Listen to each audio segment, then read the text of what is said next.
Présent en conférence de presse, lundi, Jamel Belmadi s'en est pris aux médias algériens à l'évocation du fiasco de Blida en barrage de la Coupe du Monde 2 mois après la défaite concédée sur le fil face au Cameroun. L'élimination aux portes du mondial qatari était encore dans toutes les têtes, lundi, lors de la conférence de presse tenue par Jamel Belmadi à l'occasion des premiers matchs des éliminatoires de la CAN 2023 face à l'Ouganda et la Tanzanie. Le sélectionneur, qui faisait face aux journalistes algériens pour la première fois depuis le désastre de Blida, s'est montré moins cinglant que lors de ses dernières sorties médiatiques. Que ce soit dans une vidéo de la fédération ou au micro de RMC Sport, qui a soutenu l'équipe s'il n'en a pas moins de nouveau pointé du doigt l'arbitrage de Bakary Gassama. Le milieu de terrain s'en est également pris aux médias locaux, coupable à ses yeux de ne pas avoir suffisamment soutenu la sélection.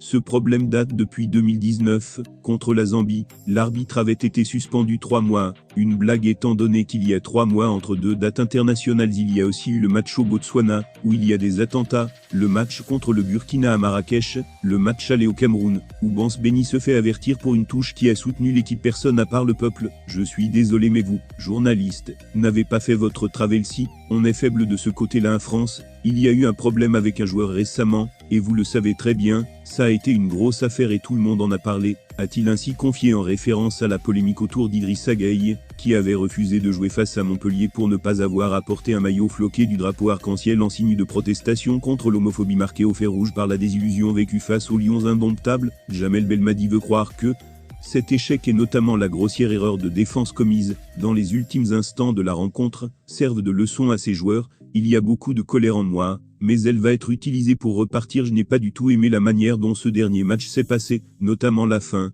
Les joueurs et moi-même garderons toute notre vie cette douleur, a-t-il encore lancé, ajoutant on sent que ce stage se passera dans de bonnes conditions, mais il faudra prendre les bonnes décisions, et mettre les meilleures personnes à chaque poste. Quand je suis arrivé en 2018, c'était le chaos. Il a fallu créer un groupe sain, et changer certains joueurs. Nous étions invaincus pendant 4 ans. C'est le natif de Champigny-sur-Marne de rappeler l'effet de gloire des Fennecs avant cette année 2022 de maudite.